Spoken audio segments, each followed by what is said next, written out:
আল্লাহ পাক রব্বুল আলামিন ফেরেশতাদেরকে আদেশ করে দেন, ও আমার ফেরেশতারা, সে তো অসুস্থ হয়ে বিছানায় শুয়ে আছে, তাহলে সে সুস্থ থাকা অবস্থায় যেরকমভাবে ভালো আমল করতো, যেটা সব থেকে সুন্দর আমল যেটা করতো, এ আমার ফেরেশতারা ওই বান্দা অসুস্থ হয়ে শুয়ে আছে, তবুও তার ওই ভালো আমল করলে যে পরিমাণ নেক হতো, তোমরা সেই পরিমাণ নেকি লিখতে থাকো।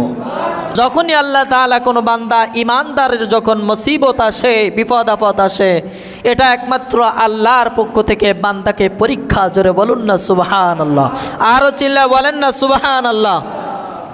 প্যারা হাজিরিন, এজন্য মানুষ যখন দুঃখ দুর্দশার মধ্যে পড়ে যায়, বিপদ আপদের মধ্যে পড়ে যায়, অসুস্থ হয়ে যায়, তখন হাই হতাশ না করে একমাত্র একজনকে স্মরণ করতে হবে। তিনি কে? সবাই বলেন তিনি কে? আল্লাহকে স্মরণ করতে হবে। হাই হতাশ করা চলবে না। বিপদ আপদ, বালা মুসিবত, অসুস্থতা, রোগ ব্যাধি যা কিছু আসুক না কেন, এগুলো কোনো মাস এনে দিতে পারে না, কোনো দিন এনে দিতে পারে না। পৃথিবীর কোনো মানুষ এই অসুস্থতা, বালা মুসিবত আপনাকে আমাকে দিতে পারে না। একমাত্র যিনি দেন তিনি আমাদের রব। তিনি কে? ওই আল্লাহকে স্মরণ করতে হবে বিপদ আপদ, বালা মুসিবতে। আবার দুনিয়ার বুকে চলতে যে আনন্দিত হয়, খুশি হয়, আল্লাহর নিয়ামত পেয়ে, ব্যবসার মধ্যে বরকত হওয়ার কারণে, আয়ের মধ্যে বরকত হওয়ার কারণে, বিভিন্ন নিয়ামত পাওয়ার পর আমরা আবার উদাসীন যেন না হয়ে যায়। আনন্দ করতে করতে এত উৎফুল্লতায় ব্যস্ত হয়ে গেলাম যে এই উৎফুল্লতা করার কারণে যেন ওই মহান মালিককে না ভুলে যায়। এদিকে আমাদেরকে খেয়াল রাখতে হবে, উদাসীন হওয়া চলবে না। ঠিক ততরূপভাবে বিপদ আপদ আসলেও ধৈর্যের পরীক্ষা আল্লাহর পক্ষ থেকে আসবে। এই ধৈর্যর পরীক্ষায় মুমিন যে হবে সে পাশ করবে, আর যে মুমিন হবে না এই বান্দা ওই ধৈর্যের পরীক্ষায় ফেল করবে। বলেন আমরা সবাই মুমিন হয়ে ধৈর্যের পরীক্ষায় পাশ করতে চাই কি চাই না? চাই। তাহলে আমাদের যখন বিপদ আপদ আসবে, রোগ শোক, বালা মুসিবত আসবে, আমরা কার কাছে বলবো? সবাই বলেন কার কাছে? একটা জবানও বন্ধ রাখবেন না। কার কাছে জানাবো? আমাদের রব তো আল্লাহ। কোনো একটা দেশের মধ্যে দুর্ভিক্ষ এসেছে, মানুষ, জনগণ সবাই পেরেশানির মধ্যে পড়ে গেছে। কি হবে এই অবস্থার মধ্যে? কি হবে? সামনের দিনগুলো কেমনে চলবো? কি খাবো? এরকম একটা চিন্তা সবার মধ্যে প্রবেশ করেছে। ঠিক সেই সময় এমন একজন বান্দা রাস্তা দিয়ে আনন্দ করতে করতে যাচ্ছে। মানুষেরা তো রেগে গেছে, এই বান্দা, এই সময় আমরা সবাই পেরেশানির মধ্যে, চিন্তার মধ্যে, সামনে দিন আমরা কিভাবে চালাবো? আর তুমি আনন্দ করতে করতে মনের সুখে গান গাইতে গাইতে যাচ্ছ। কি ফেরা বলো? ওই বান্দা ডাক দিয়ে বলতেছে, ওই মানুষ সকল, তোমরা পেরেশানি করতেছ, আমার কোনো পেরেশানি নাই। কারণ আমি এক মালিকের গোলাম, যে মালিকের বাড়িতে আমি কাজ করি। ওই মালিকের ঘরের মধ্যে, গোডাউনের মধ্যে, গোলার মধ্যে এত পরিমাণ আসবাবপত্র রয়েছে, এত পরিমাণ খাদ্য খাবার রয়েছে যে আমি গোলামের এক বছর কোনো চিন্তা করার দরকার নাই। হঠাৎ করে মুমিন বান্দা তারা চিন্তা করতেছে, সে তো দুনিয়া একজন মালিকের গোলামি করে। এই অভাবের সময়, অনাটনের সময় তার যদি কোনো চিন্তা না থাকে, সে তো দুনিয়ার একজন মালিকের গোলাম। তাহলে আমরা ইমানদার মুমিন যারা, আমরা একমাত্র কার গোলাম? জোরে বলুন কার গোলাম? তাহলে আমরা যার গোলামি করি তার ভান্ডারে তো অভাব নাই, আমাদের চিন্তার কোনো কারণ নাই। এই অভিযোগটা যদি আল্লাহর দরবারে করি তাহলে আমাদের মালিকের ভান্ডারে কোনো অভাব নাই। মালিকের পক্ষ থেকে আমাদের রিজিকের ব্যবস্থা করা হয়েছে, জোরে বলুন ঠিক কিনা? এই রিজিক আমরা পাচ্ছি, এটা দিতেছেন কে? জোরে বলুন, দিচ্ছেন কে? আল্লাহ দিচ্ছেন। আমরা তো বুঝি না, এজন্য আমরা না শুকরিয়া আদায় করি, শুকরিয়া আদায় করি না, আমরা বুঝি না, তাই কথা বলেন ঠিক কিনা? এজন্য মালিকের ওপর ভরসা করতে হবে, আস্থা রাখতে হবে। আমাদের আস্থা হারিয়ে গিয়েছে, এজন্য আমাদের নিয়ত ভালো না, মন মানসিকতা ভালো না, আস্থার অভাব, এজন্য আমরা আল্লাহর দরবার থেকে সহযোগিতা পাই না। কথা বলেন ঠিক কিনা? প্যারা হাজিরিন, আল্লাহ পাক রব্বুল আলামিন সূরাতুন নিসার ৭৯ নম্বর আয়াতের মধ্যে জানিয়ে দিলেন, বিসমিল্লাহির রহমানির রহিম, মা আসাবাকা মিন হাসানাতিন ফামিনাল্লাহ ওয়া মা আসাবাকা মিন সাইয়্যাতিন ফামিন নাফসিক।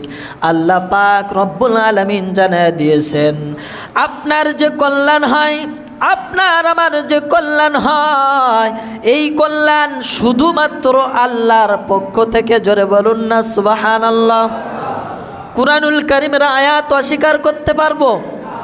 কুরআনুল কারীমের আয়াতের মধ্যে যা কিছু কথা বলেছেন এগুলো সবগুলো পৃথিবীর কোনো মানুষের নয়, এগুলো কার পক্ষ থেকে? আল্লাহর পক্ষ থেকে। অবিশ্বাসের কোনো সুযোগ নাই।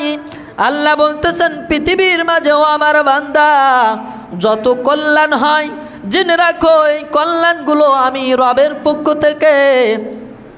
ওয়ামা আসাবাকা মিন সাইয়্যাতিন ফামিন নাফসিক, আর আপনার আমার যে অকল্যাণ হয়, মুসিবত হয়, বিপদ আপদ, রোগ শোক হয়, এগুলো আপনার আমার কারণে, নিজের কারণে। আমাদের যে বিপদে আমরা পতিত হই এটা নিজের কারণে। আল্লাহ সূরা নিসার মধ্যে বলেন, আল্লাহ পাক রব্বুল আলামিন সূরা হাদীদের ২২ নম্বর আয়াতের মধ্যে আরো বলেন, মা আসাবাকা মিন মুসিবাতিন ফিল আরদি ওয়ালা ফি আনফুসিকুম ইল্লা ফি কিতাবিম মিন ক্বাবলি আন নাবরাআহা। আল্লাহ পাক রব্বুল আলামিন বলেন, পৃথিবীতে অথবা ব্যক্তিগতভাবে তোমাদের ওপর যে বিপদ আপদ আসে, এই বিপদ আপদ আসে সবই কিতাবের মধ্যে, অর্থাৎ ওয়ালা ফি আনফুসিকুম ইল্লা ফি কিতাব, কিতাবের মধ্যে সব কিছু লিপিবদ্ধ করা হয়েছে লৌহে মাহফুজে। তোমাদের এই সবগুলো কথা সৃষ্টির আগে, পৃথিবী সৃষ্টির আগেও আমি রব, আমি মালিক সব কিছু লিখে রেখেছি। আরো জোরে বলুন না সুবহানাল্লাহ। তাহলে পৃথিবীতে বিপদের সম্মুখীন হব, বিপদ আপদ হবে। কোন কাজের কারণে মানুষ বিপদগ্রস্ত হয়ে যাবে? আল্লাহ পাক রব্বুল আলামিন পৃথিবী সৃষ্টির আগে লৌহে মাহফুজের মধ্যে লিখে রাখছে। জোরে বলুন আল্লাহু আকবার। আল্লাহ পাক রব্বুল আলামিন এখানে যে বললেন, মা আসাবাকা মিন মুসিবাতিন ফিল আরদ, পৃথিবীতে অথবা ব্যক্তিগতভাবে তোমাদের যে বিপদ আপদ আসে, পৃথিবীর বিপদ আপদ বলতে আমরা বিভিন্ন সময় দেখতে পাই দুর্ভিক্ষ হয় দেশের মধ্যে, ভূমিকম্প হয় কি হয় না? কথা বলেন না, ভূমিকম্প হয় না? ভূমিকম্প হয়, জালেমের অত্যাচার বেড়ে যায়। কথা বলেন না কেন? জালেমের অত্যাচার বাড়ে না? পৃথিবীর মানুষ জালেমের জুলুম কি দেখছ? জানি না ফিলিস্তিনের সংবাদ দেখছো কিনা। ওই ফিলিস্তিনের সংবাদ এই মাত্র 3-4 দিনকার আগের ঘটনা। এই ঘটনাটা শোনার পর কেমনে চোখের পানি আটকায় রাখবেন। ইসরায়েল থেকে কেমনভাবে তাদেরকে হামলা করা হয়। ফিলিস্তিনের মুসলমানেরা একটা প্রতিষ্ঠানের মধ্যে জামাতে নামাজ আদায় করতেছিল। এই নামাজরত অবস্থায় ইসরায়েল থেকে এমনভাবে হামলা করা হয়েছে যে হামলার কারণে মুসলমান ইমানদার আমার নামাজি ভাইগুলো তাদের দেহগুলো খণ্ড দ্বিখণ্ড হয়ে এমনভাবে টুকরা টুকরা হয়ে গেছে যে একটা লাশ চিহ্নিত করবে এমন কোনো সুযোগ নাই। আমরা এর আগে কারবালার প্রান্তরের ঘটনা শুনেছি। মুসলমানদেরকে টুকরা টুকরা করে কাটা হয়েছিল। আজ ফিলিস্তিনের বুকে আমার ভাইদেরকে এমনভাবে হত্যা করা হয়েছে, শহীদ করা হয়েছে যে তাদের লাশ খুঁজে পাওয়া যাচ্ছে না। গোস্তগুলো টুকরা টুকরা হয়ে আছে। ও মুসলমান, এখনো ঘুমাই সময় নষ্ট করতেছ, ঘুমিয়ে সময়টা নষ্ট করে ফেলতেছ। একটু চিন্তা করে দেখো কেমন মুসিবতের মধ্যে তারা। আজ আপনি আমি কুরবানির গোস্ত মাপার জন্য দাড়িপাল্লা ব্যবহার করি, কথা বলেন ঠিক কিনা? ওই ফিলিস্তিনের মুসলমানদেরকে এমন টুকরা টুকরা দেহগুলো দ্বিখণ্ড হয়ে গেছে যে তাদেরকে লাশ চিহ্নিত করা যাচ্ছে না। এজন্য 60 কেজি কেজি করে গোস্ত ওজন করে আপনার এক একটা দাফন করা হয়েছে, এক একটা কবর দেওয়া হয়েছে। জোরে বলুন আল্লাহু আকবার। চিন্তা করলে না আজকে ফিলিস্তিনের বুকে এরকম জুলুম চলতেছে, অত্যাচার চলতেছে, অবশ্যই আপনার আমার ওপর আসতে পারে। ইতিপূর্বে বাংলার জমিনে যে পরিমাণ জুলুম অত্যাচার হয়েছে এগুলোও কম মনে করেন না। এভাবেই যদি আমরা দাঁড়িয়ে থাকতাম তাহলে এখনো সামনে অনেক বিপদ দেখতে হতো, কথা বলেন ঠিক কিনা? আরে জোরে বলুন না ঠিক কিনা? মুসলমান ইমানদার, এজন্য ক্ষমতার চেয়ারে এমন একজনকে বসানো দরকার যে কোরআন দিয়ে হাদিস দিয়ে রাষ্ট্র পরিচালনা করবে। তাহলে ইমানদার মুসলমান বলেন আর অন্য ধর্মের মানুষরা বলেন, কোরআনের আইন যদি রাষ্ট্রে কায়েম করা হয় তাহলে কোনো মানুষ মুসলমান নয়, শুধু অন্য ধর্মের মানুষরাও পর্যন্ত কষ্ট পাবে না, কথা বলেন ঠিক কিনা? এজন্য আমরা এমন একজনকে প্রধানের দায়িত্বে চাই যে মানুষটা কোরআনের আইনে দেশ চালাবে, কথা বলেন ঠিক কিনা? আমরা যে অন্যায় অপদস্থ শিকার হয়েছি, জুলুমের মধ্যে পড়েছি, নির্যাতনের মধ্যে পড়েছি, এটা শুধু সরকারের দোষ দিলে চলবে না। হাদিসের মধ্যে একথাও আছে, যখন অত্যাচার নাফরমানি দুনিয়ার বুকে বেড়ে যায়, এই নাফরমানি বেড়ে যাওয়ার কারণে আল্লাহ পাক রব্বুল আলামিন প্রধানের দায়িত্বে এমন একজন রাষ্ট্র পরিচালক দেন যার কারণে জুলুম বেড়ে যায় সমাজের মধ্যে। এজন্য শুধু সরকার পরিবর্তন করলে চলবে না, আপনাকে আমাকেও পরিবর্তন হওয়ার দরকার আছে, কথা বলেন না কেন? আপনি আমিও তো অন্যায়ের মধ্যে আছি। এই নাফরমানির কারণে তো আজকে আল্লাহর পক্ষ থেকে এরকম জালেম সরকার নিযুক্ত করা হচ্ছে। এজন্য সরকার পরিবর্তন হয়েছে, সরকার পরিবর্তন হয়েছে, দুর্নীতিবাজ অনেকেই পরিবর্তন হয়ে গেছে, কিন্তু আপনাকে আমাকে ইমানদারের জায়গা থেকে আপনাকে আমাকেও পরিবর্তন করতে হবে, কথা বলেন ঠিক কিনা? এবং ব্যক্তিগত বিপদ আপদ যেগুলো সেগুলো হলো রোগ শোক বালা মুসিবত। আমাদের ব্যক্তিগত জীবনে যেগুলো আসে, মানুষ অসুস্থ হয়ে যায়, এগুলো হলো ব্যক্তিগত অসুবিধা। প্যারা হাজিরিন, আল্লাহ পাক রব্বুল আলামিন আরো বলেন, ওয়ামা আসাবাকুম মিন মুসিবাতিন ফাবিমা কাসাবাত আইদিকুম ওয়া ইয়াফু আন কাসীর। আল্লাহ পাক রব্বুল আলামিন বলেন, তোমাদের উপর যে সব বিপদ আপদ পতিত হয় তা তোমাদেরই কর্মের ফল। আল্লাহ বলেন ওয়ায়াফু আন কাসীর, তিনি আল্লাহ তোমাদের এই বিপদ আপদ দিয়ে তোমাদের জীবনের গুনাহগুলো মুছে দেয়। সুবহানাল্লাহ বলবেন না? বিপদ আপদে ধৈর্য ধারণ করলে আল্লাহ তাআলা ওই বান্দার জীবনের গুনাহগুলো মাফ করে দেয়। অনেক সময় জ্বর হয়েছে বা বিভিন্ন অ্যাক্সিডেন্ট হয়েছে, অসুস্থ হয়ে গেছি, বিছানায় পড়ে আছি, আমরা অনেক সময় অতিষ্ঠ হয়ে যাই, ধৈর্য ধারণ করতে পারি না। আমরা বলি আল্লাহ কি আমাকে ছাড়া আর কাউকে দেখে না? একের পর এক বিপদ, একের পর এক বিপদ লেগেই আছে। কথা বলেন বলি কি না? কথা বলেন বলি কি না? এটা আপনার আমার ধৈর্য ধরা হয় নাই। অসুস্থতা বড় নিয়ামত, এই নিয়ামত দিয়ে আল্লাহ তাআলা বান্দার গুনাহগুলো ঝরিয়ে দেন। সুবহানাল্লাহ একজন বলবে? রাসূলুল্লাহ সাল্লাল্লাহু আলাইহি ওয়াসাল্লাম বলেন, মুমিন বান্দার গুনাহ বেশি হয়ে যায় তখন তার আর কোনো ভালো আমল নেই। এ পর্যায়ে আল্লাহ পাক রব্বুল আলামিন চান আমার ওই মুমিন বান্দার জীবনের গুনাহগুলো মাফ হয়ে যাক। তখন আল্লাহ পাক রব্বুল আলামিন মুমিন বান্দাকে অসুস্থ করে দেন এবং এই অসুস্থতায় ধৈর্য ধারণ করার মতো ক্ষমতাও তাকে দান করেন। আর ধৈর্য ধারণ করার কারণে ওই বান্দার জীবনের গুনাহগুলো মাফ হয়ে যায়। কথা কি বুঝতে পারছেন? তাহলে অসুস্থ হলে লাভ আছে না লোকসান আছে?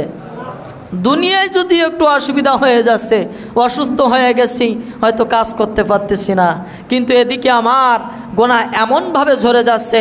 রাসূলুল্লাহ সাল্লাল্লাহু আলাইহি সাল্লাম বলেন যে বান্দা অসুস্থ হয়ে যায় সে যদি মুমিন হয় তাহলে আল্লাহ পাক রব্বুল আলামিন ফেরেশতাদেরকে আদেশ করে দেন, ও আমার ফেরেশতারা, সে তো অসুস্থ হয়ে বিছানায় শুয়ে আছে, তাহলে সে সুস্থ থাকা অবস্থায় যেরকমভাবে ভালো আমল করতো, যেটা সব থেকে সুন্দর আমল যেটা করতো, এ আমার ফেরেশতারা ওই বান্দা অসুস্থ হয়ে শুয়ে আছে তবুও তার ওই ভালো আমল করলে যে পরিমাণ নেক হতো তোমরা সেই পরিমাণ নেকি লিখতে থাকো। জোরে বলুন না সুবহানাল্লাহ। তাহলে আমাদের লাভ না লোকসান আছে? কথা বলেন লাভ না লাভ আছে? বুঝতেছি না, এখন তো মনে করতেছি যে বিপদে পড়ে গেছি, আল্লাহ মনে হয় গজব এসেছে। হযরত আইয়ুব আলাইহিস সালামের নাম আপনারা শুনছেন? আপনারা অনেকেই জানেনও।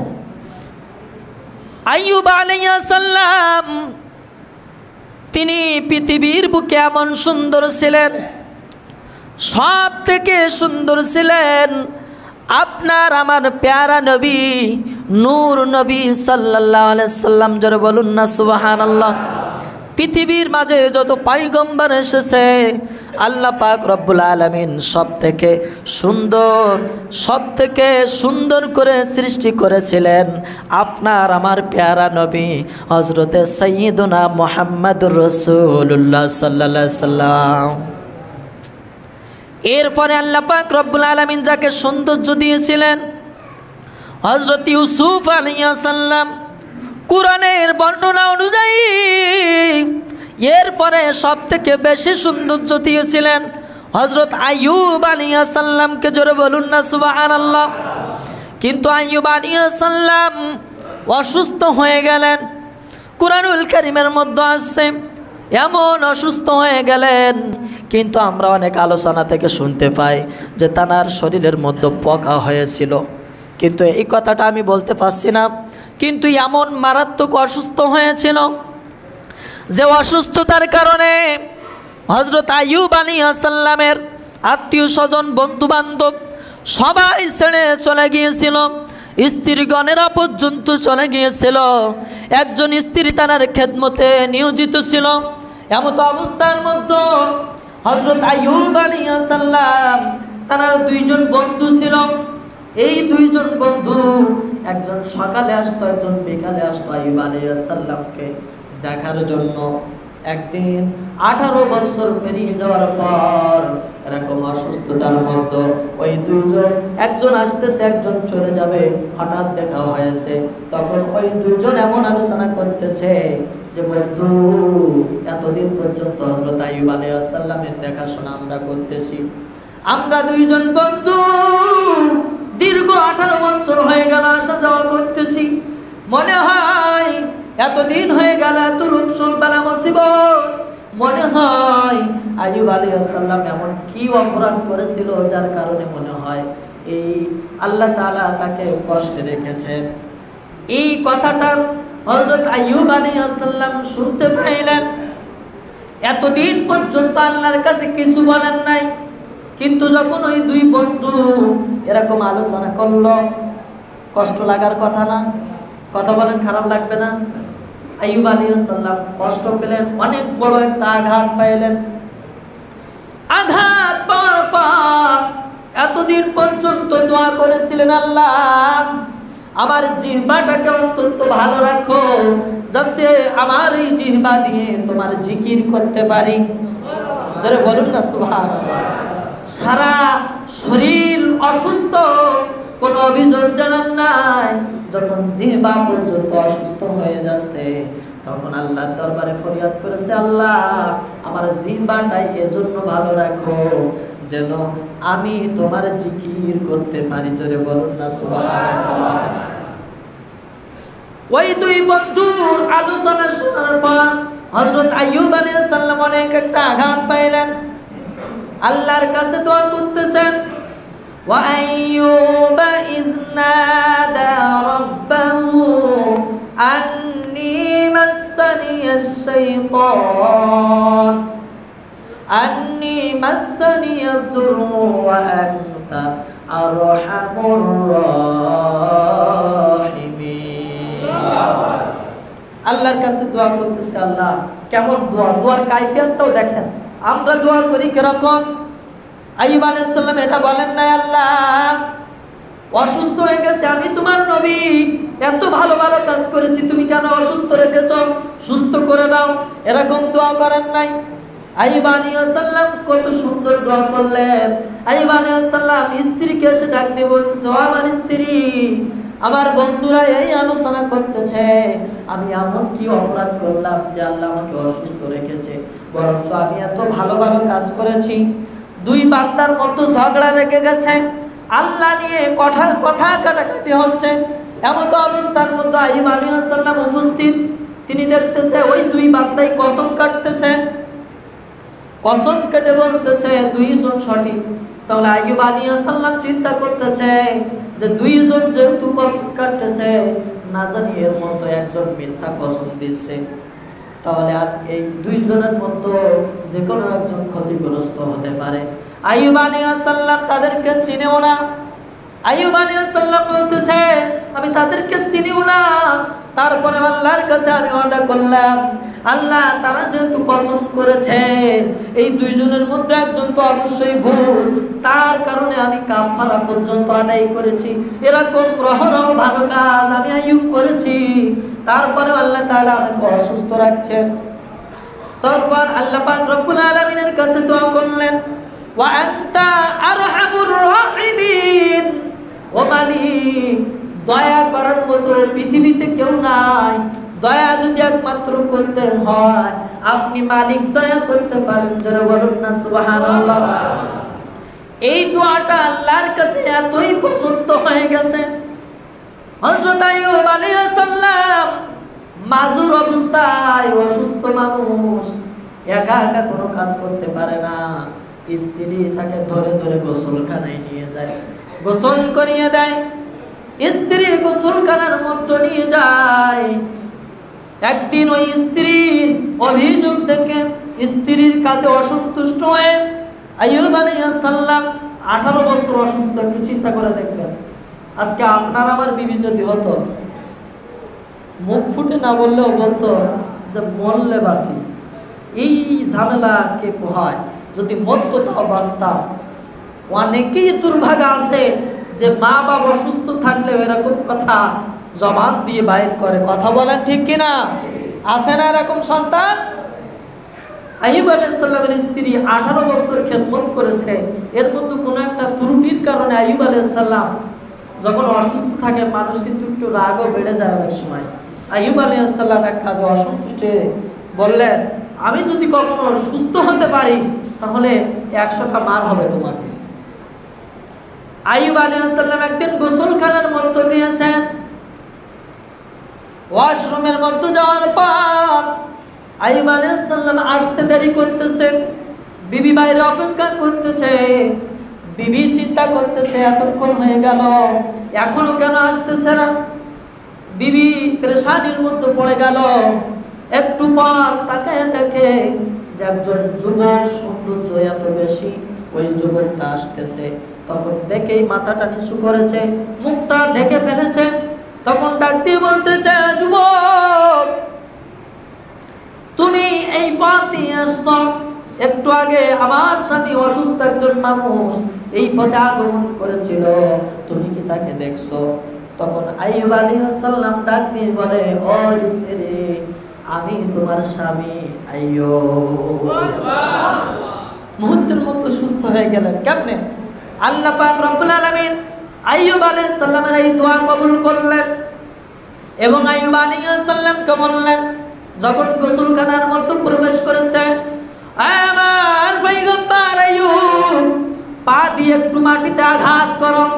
আঘাত করার সাথে সাথে পানি বাইর হওয়া শুরু হয়ে গেল। আল্লাহ পাক রব্বুল আলামিন বললেন, আইয়ুব ওই পানি দিয়ে তোমার শরীরটা ধৌত করে ফেলো। কোনো বর্ণনা আছে ওই পানিটা তুমি শরীর ধৌত করো এবং ওই পানিটা তুমি খাও। এইটার কারণে, গোসলের কারণে শরীরের সমস্ত রোগ ভালো হয়ে গেল। খাওয়ার কারণে ভিতরের সমস্ত রোগ আল্লাহ ভালো করে দিলেন।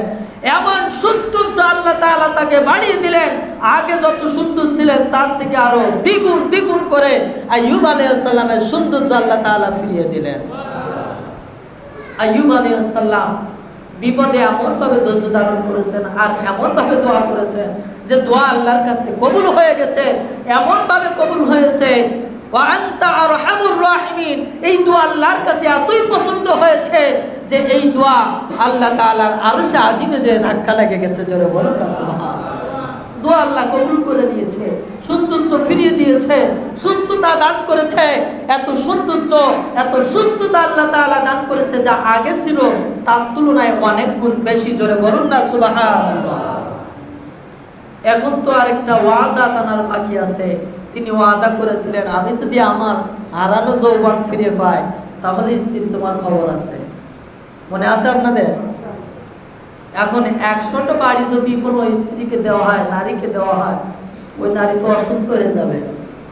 100 বাড়ি সহ্য করতে পারবে নারীরা? আল্লাহ পাক রব্বুল আলামিন একমাত্র আইয়ুব আলাইহিস সালামকে এতই ভালোবাসেন, আইয়ুব আলাইহিস সালামকে নিজেই পরামর্শ দিলেন, আইয়ুব তুমি তো একটা ওয়াদা করে ফেলেছো, এই ওয়াদা তো পালন করতে হবে।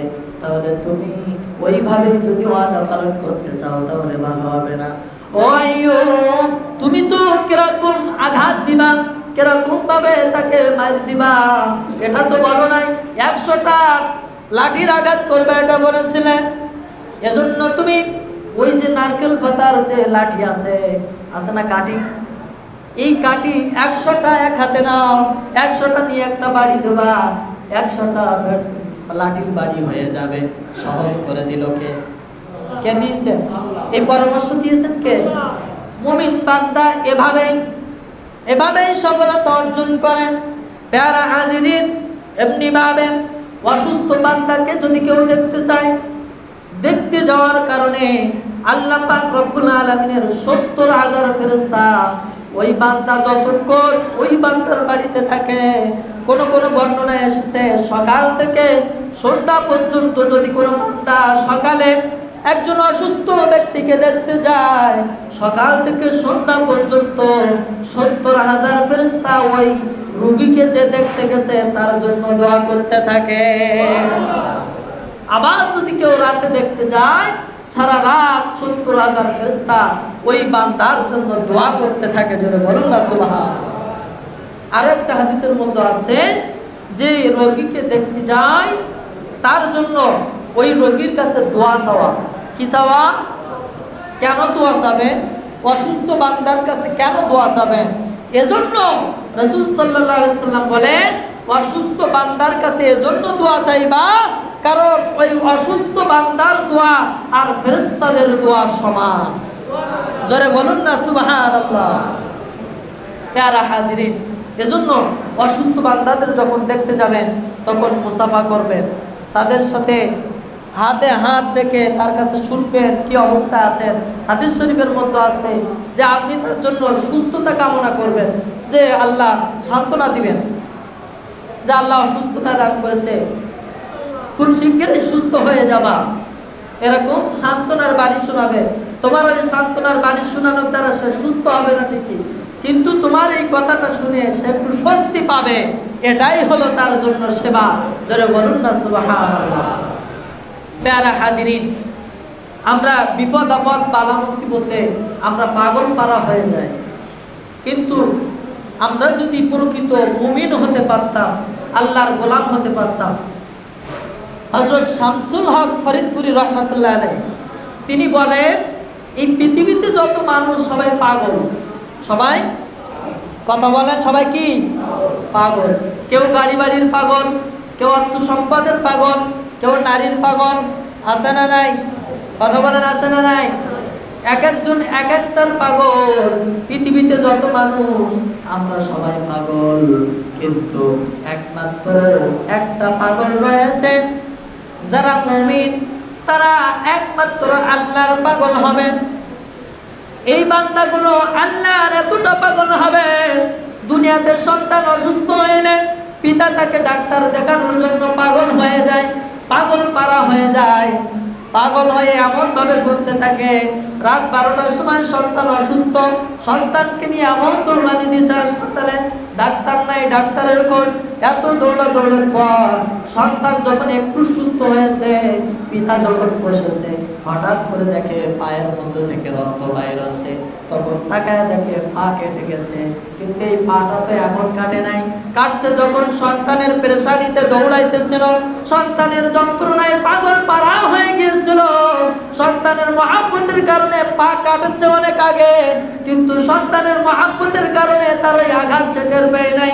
দুনিয়াতে মহাব্বত ভালোবাসা যদি আল্লাহর সাথে হয়ে যায়, আল্লাহর সাথে মহাব্বত ভালোবাসা হয়ে যাওয়ার কারণে দুনিয়াতে মুসিবত আসবে, দুনিয়াতে পেরেশানি আসবে, কত বিপদ আপদ আসবে, অসুস্থতা আসবে, তারপরে ওই বান্দা মালিকের গোলামি করার কারণে, মালিকের পাগল হওয়ার কারণে ওই বান্দার মধ্যে এই পেরেশানিগুলো আর পেরেশানি করাতে পারবে না, এই দুঃখ দুর্দশাগুলো তাকে আর পেরেশানি যন্ত্রণা দিতে পারবে না।